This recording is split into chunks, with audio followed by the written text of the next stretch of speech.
I'm talking about leadership that could be applied anywhere else or in any other industry. I love that creativity before perfection, right? And I think that's today trying. Of course, like you said, now you got to be careful because of the expectation of the 3 Michelin star.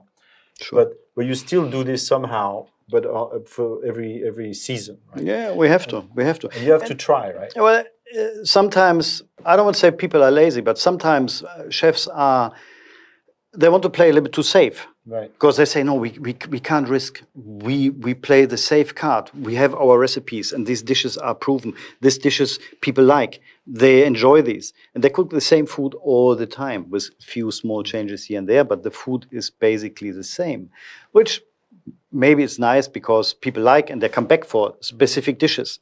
They come back because they had these beautiful beef dish and I want to eat these again. And this is like I had this 20 years ago and I want the signature.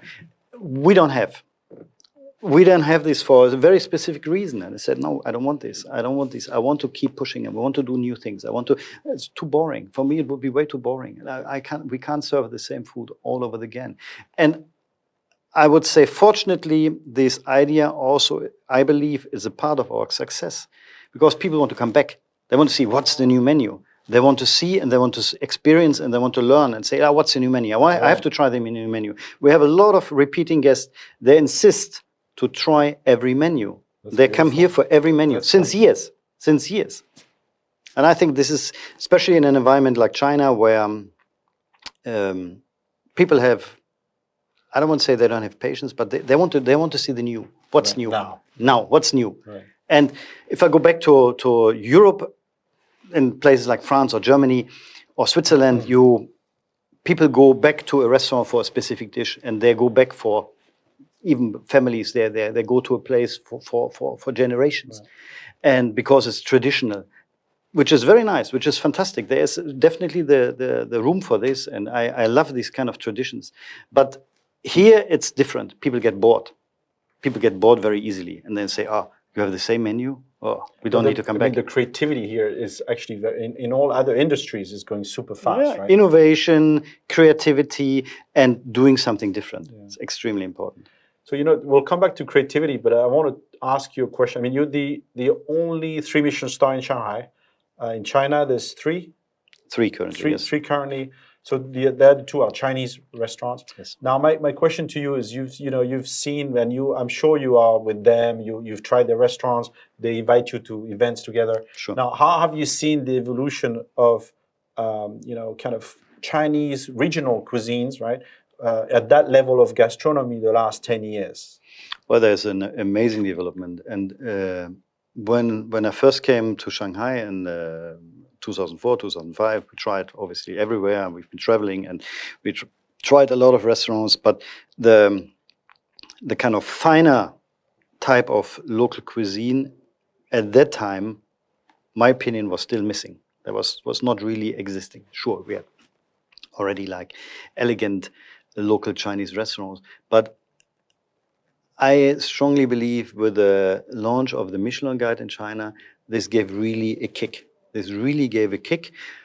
Some developed their own, with their local cuisine, but they developed their own kind of style of presenting dishes, cooking dishes, and also sourcing best available ingredients and finding traditional recipes, but also reinventing or modernizing them a little bit. Also adding this kind of level of creativity on traditional dishes.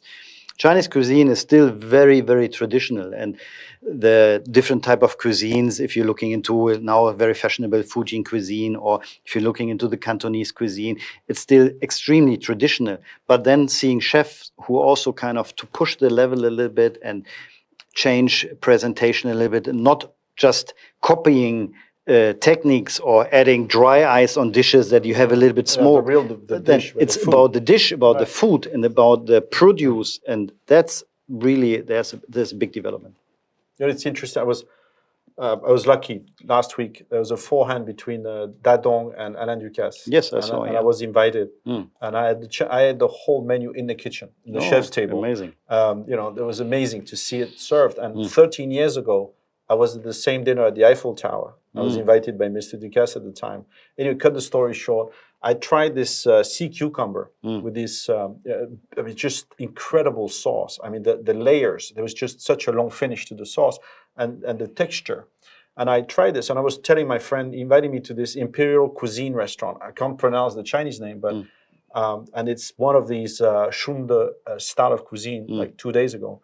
And he said, "Oh, you must try that their version of the sea cucumber." And I thought to myself, "Oh, you know, I think it's going to be similar in the approach." Oh my God, it was so different, and the texture and the sauce, you know, the kind of level, the depth of the sauce was amazing, and that's where I was really like taken back of the level of the gastronomy of Chinese cuisine Yeah, today. there's big development, and sea cucumber is a difficult product. Yes.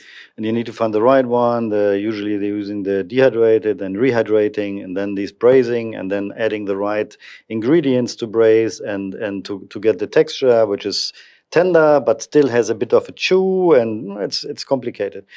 We tried something, but I usually stay away from these kind of products, which are very, very, very Chinese in their kind Their of ways, right? tradition, and where I say, no, if I try to do something, people will always measure on the best Chinese chefs, and we don't have this expertise, and we don't have these education and these backgrounds. So usually I try to stay away. Yeah. So now I get, you know, switch a little bit to leadership, right? But still in creativity. For example, when you do these tastings and then your team present to you a dish and really they love it, but for you it's just like it's just a no-go. So how do you deal with it? How do you tell them? Always very straightforward. Always straight to the point. And if there's something we say no, cannot, then it's cannot. But happens very rarely. Right. Happens very, very rarely, because they really understand. Chef Christian, he really understands what is our style, what is our DNA, what is the type of dishes we want to present, and what level we are on. And so it's really rarely. Sometimes we're working on details. So we say, okay, maybe a little bit more acidity, or maybe there's a little bit texture missing, so we need to add something, or we take something away. We say, okay, sometimes I see something and there's an additional sauce. I try this together and say, no, this is distracting. We don't need it. Keep focus on the main part. Take this away, because it's adds no additional value to the dish. That's the key part, and the extra whatever garnish sauce is distracting. Sometimes less is more. Sometimes it's like really focusing on the key components is more important than having too many distracting items. Sometimes you see chef, they're adding so many garnishes, and here dot, and there foam, and here's the jelly, and these. Most times you don't need, because it's too much, and it's makes things too complicated, and it's confusing the palate. It's confusing the dining experience. You try something, you don't understand it because it's too much, too many steps, too many things. Sometimes some chefs, they try too hard. They try too hard to add something else. We need to have this, and I need to be more simple, focused. Flavor. And for us, the point is always, it has to taste good. Sure, the plate has to be beautiful. Yes, people want to take picture. People want to memorize, and it has to be visually appealing. But if a dish looks great and tastes shit, what's the point? We always start from the other side. We say the taste has to be amazing. The concept of the dish need to work. The look we can always fix. The plating, the design, the china, we can always play with this. But first, the taste. That's the key. That starts with that. Absolutely. Now, if I ask a team member, like, you know, and ask them to describe your leadership style as you know, as the executive chef and owner of this restaurant, what would it be? Well, I think they will understand, or they know that I'm always straightforward, always very honest, and that I'm very respectful. Because for me, it's respecting people is extremely important, respecting the individuals, and then but giving them the support and the guidance they need to grow and to bring the best out of themselves and to give the best performance for my business, but with their own personality. You know, talking about, you know, principle. I mean, you're such a successful man. And behind every successful man, we will say there's an amazing lady. Absolutely. And I think I have the chance, you know, I've met her. We went on some part of holiday together, and I've seen it in action. And one of the things you've done amazingly, or it's as a team, is really your beautiful daughter was so successful in what she's doing today, and I think I'd love to hear or even to share with the listeners of what did you inculcate, what did you try to influence your daughter as she grew up. Well, education is also guidance. Huh? It's guidance and it's also leadership, and it's also giving the right path for life. And this is same of what I do with the team members, with the staff, to kind of trying to get the best out of them. And this is the same what you need to do with children. Obviously, you need to guide them in the right direction and in a nice and gentle way. Sometimes with a bit of a push, but this is how it is. And giving options. Also giving options in life and say, oh, you want to do this, you want to do that. And then with the right amount of information and feeding with information, giving options, and then with in the right way to kind of guide and help to find the right path. And this is what we do with stuff as well, and giving the right path. And sometimes even you need to let people go, because you see they have such a good potential and they are so beautiful people, but I don't have the right position for them anymore. And then you need to let them go. You need to say, okay, if you want to develop in the future, you need to go somewhere else. And so with children, you need to give them the right direction, the right path, and to give options, and then in the end of the day, education. This is the key. So on education, and I want you to explain to us a little bit what you've been doing with the Bocuse d'Or, and also with China team. Is the China team you help? Yes. Can you share with us a little bit? Yeah, well, it started around 2009, 2010, when the organizers of the Bocuse d'Or came to me to host a press conference in my previous restaurant. And at that time, I asked them, so who's the Chinese team? And in fact, they didn't have. There was no Chinese team at that point. And then they asked me if I can help. So it was kind of last minute. And I asked one of my sous chefs at that time, local Shanghainese guy, I said, like, oh, can you imagine this? He had no clue, no idea what Bocuse d'Or is about. And then I explained, we looked it up, we showed some YouTube videos about it. And then we committed to do it. And he joined this was the first Asia Pacific, actually. There was no China selection. So it was the first Asia Pacific event happening in Shanghai at that time. And by surprise, we finished second. And which so was... that was which year? Like 2010. And this was huge. That's in Lyon, right? Well, the Asia Pacific was in Shanghai. And then we qualified for the final, which was then also came as a big surprise, because I was not prepared for this. Say, oh, hell, I need to get this organized. And then we joined the first Lyon final. I think it was 2011, when I recall. And since then, I was always helping and supporting the Team China to go to Lyon. And we managed from that time until now to be in Lyon, I think 6 times. 6 times. And 5 or 6 times. I cannot recall exactly. Anyway, it was quite a big development over the years, but also a little bit of a struggle, because in the end of the day, it's a lot about sponsorship. It's a lot about financials. You need to have money to do this, because you need to train, you need to have equipment, you need to have a dedicated kitchen. And so it's a big thing. And it was never easy to raise money for this course, because especially here in China, the understanding of this competition is still very, very low. And we try to enhance and we try to communicate. Still not easy. And raising money for this is always very, very difficult. And in the end, also, when you see the competition in Lyon, you have 24 countries, and everybody who's qualifying for this event in Lyon, for this final, it's massive. It's like a big win. Like you go to the highest level, like you go to the Olympics, and everybody. It is the number one competition in the world. Absolutely, no question.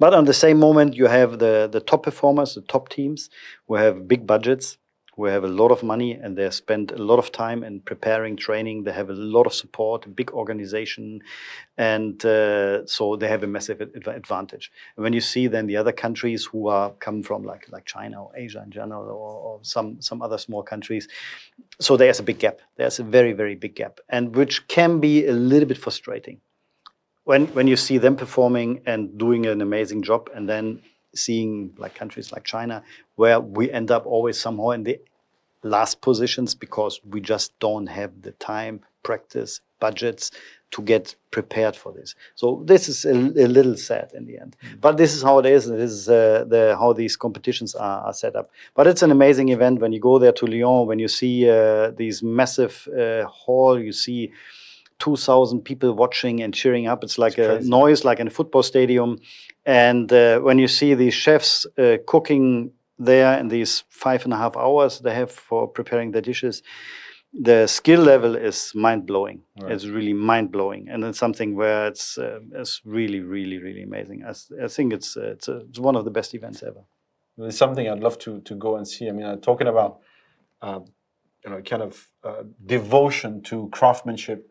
There, I mean, it is to the highest. Well, on this level, on the top level, especially the Scandinavian countries are always performing extremely well for this competition. France is very strong, but these competitors, they're obsessed.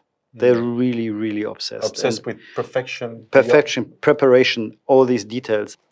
There was the winner of Bocuse d'Or, I don't know exactly which year, Rasmus Kofoed, and he is Danish, and he has now in Copenhagen, he has his restaurant Geranium. He got also 3 Michelin stars. And Chef Rasmus was doing a speech for the gala dinner when he got gold at Bocuse d'Or, and he said, I think he was in total 7 or 8 years doing basically nothing else than Bocuse d'Or. He did bronze, silver, and gold at the European, and then he did, I think, silver, maybe also bronze and gold for Lyon. So he did many, many years Bocuse d'Or, and he said for him it was like a prison.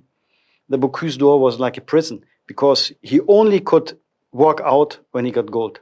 His goal was to get gold at Bocuse d'Or, and he could not finish until he achieved this.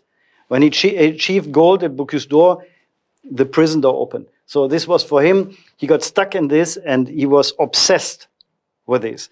And he did an amazing job. And he's still coaching, and he's still involved into the Danish Bocuse d'Or team. And he's still one of the leading figures in Bocuse d'Or because he started like bringing the level up to an extent which is insane.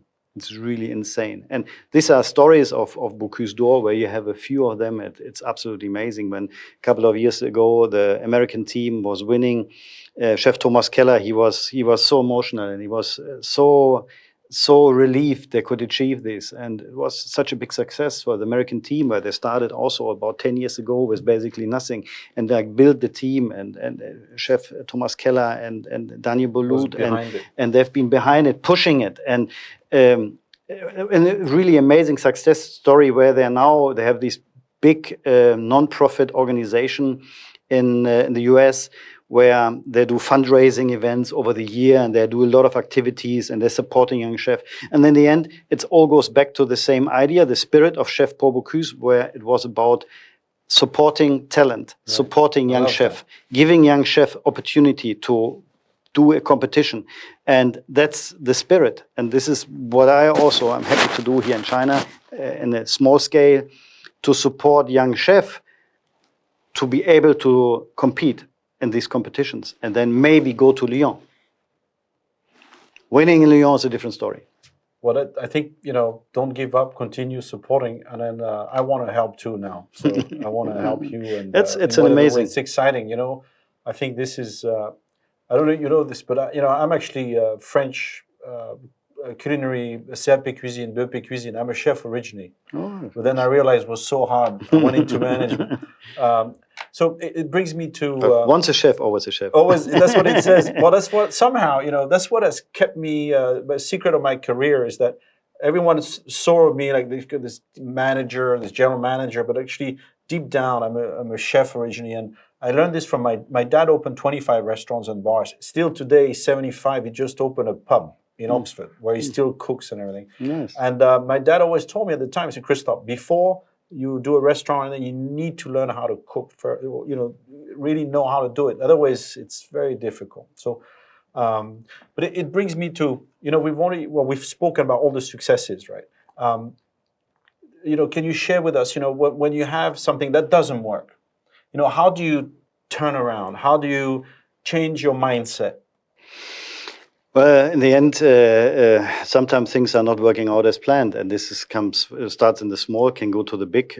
As an example, we started a business here in Shanghai in Xintiandi in 2022, just after our plan. Well, we opened 23, but we signed in 22.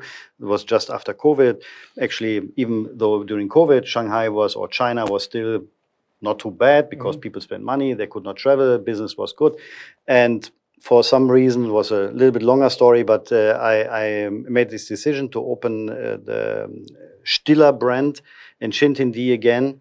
And we opened this restaurant. And the first year went okay. Not a massive financial success, but business was okay.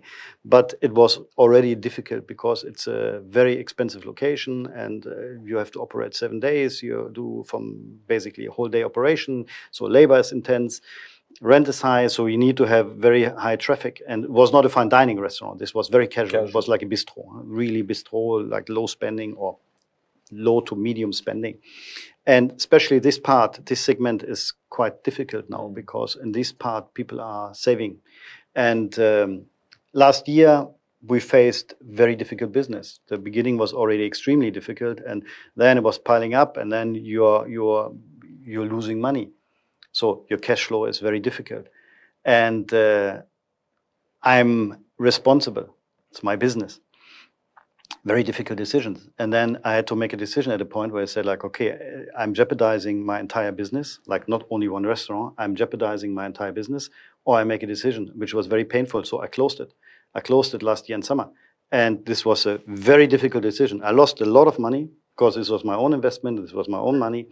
And I lost a huge amount of money, but I had to make this decision, which was painful. It's a failure.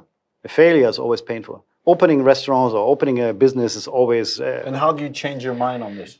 Well, I could not change my mind in a way. I just had to make a call, and in the end, accept it. I have to accept it, and I have to make a business. I have to make a business decision. Right.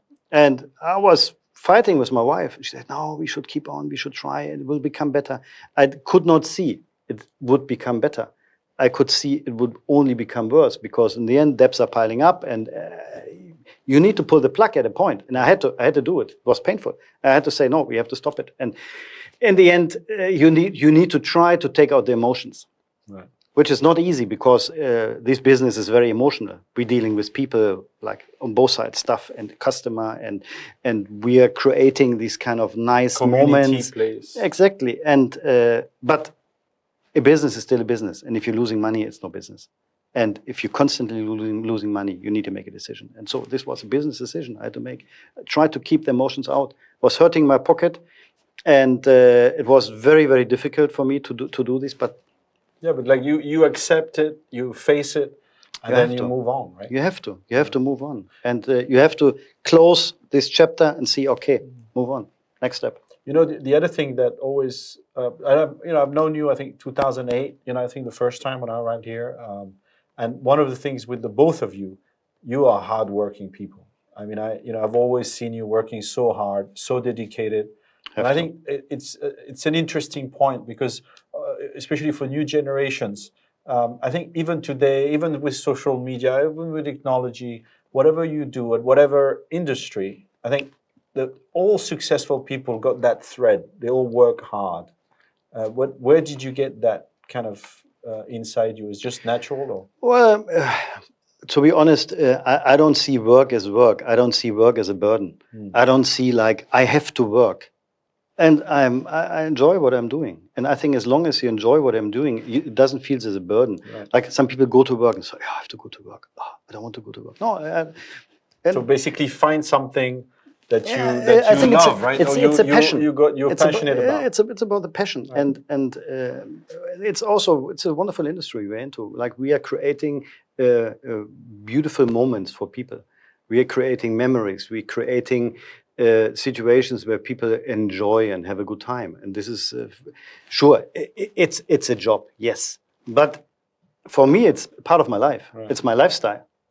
And I always explain this when people ask me. I think it's about hospitality and being a host. I love to be a host, and I'm hosting at my house. I love to have friends in my house, and say my wife. We love to invite friends to our house, and for me it's the same But here. that's why it's good here because Yeah, you can talk to the guests. Yeah, and, but it's exactly for me. It's the same. I invite people to my house and I give them a good time. Here people come and I make sure they have a good time. For me, that's the same spirit. Only difference is here people need to pay. In my house, they don't need to pay. When am I coming to your house? Yeah. You know, almost there. Can you imagine? It's almost an hour we've been together. Quick questions. One, like, what's your guilty food pleasure? What is that one thing? Chocolate. Chocolate? Yeah, Like which one? Well, dark, not too dark, not too bitter, but darker chocolate. Yeah. So what's the best chocolate? Is it Swiss chocolate, Belgium chocolate, French? Well, Can we this say is- German chocolates too? You have some good Yeah, ones. but in the end, What's your favorite? Or is it different? Well, there are so many brands, and Right. and I think it's always about quality. Right. We're using some very good Vietnamese chocolate. Obviously, there's some French brands who are really, really good. Belgium, Swiss. Right. So we try to find the best. That's good. If that one, I'm sure you got few, but what's your favorite dish you like to cook at home if you have your guests coming in? Favorite dish to cook at home? Oh, that's difficult. For me, sometimes very simple things are my real pleasure. We have the fancy stuff here every day, Right. and at home I try to keep it sometimes very, very simple. And it can be just a good piece of meat, or even something very, very simple like a nice slice of sourdough bread roasted and some cold cuts. A very good quality of butter on a warm piece of sourdough bread with a little bit of sea salt. So simple stuff. When I cook at home, sometimes I fire the barbecue. I have a small porch and the barbecue. We fire the Nice. barbecue. We grill some nice meats, and but simple. If you had one special guest you could bring from the past, or present that you'd love to cook for, who would it be? Could be your family. You could be someone from your family, or someone famous that you admire that you would love. Is it Paul Bocuse? You would love him to come. Who would that be? That person? I was happy to be able to meet Chef Paul Bocuse and before he passed. And however, sure, it would be an honor to cook for him. I would love to cook for my father. He passed away. Oh, that's beautiful. Long time. Right. And but many options. I would love to cook for Adolf Hitler and poison him. No, that's a good one too. 1937, maybe. That would have been smart. That would have been smart. Yeah, a lot of things could have been avoided, and but okay, I don't know. Just what's the next thing for the Tian table? I mean, the menu. Is it the menu? Is it what else do you have in mind for you? For us, is continuing to develop, continue to push, and creativity. And keep it up, and we always have some projects, but for now we maintain what we have. We have Guangzhou with 2 restaurants. We have Shanghai, and we've been working on different projects, but right now we're really maintaining what we have. We do a lot of events, and we're always looking around, and if some good opportunities are coming up, we might jump on it, but we need to be always open-minded and see what the future will bring. And I'm always happy to develop the concept and also kind of share the concept with other locations, but we'll see. One last question. Any advice for any chefs that want to have that first Michelin star, coming up? Any advice for them, Well, in the end, it has to come naturally. And sometimes I see chefs, they push too hard and they try too hard and they achieve the opposite.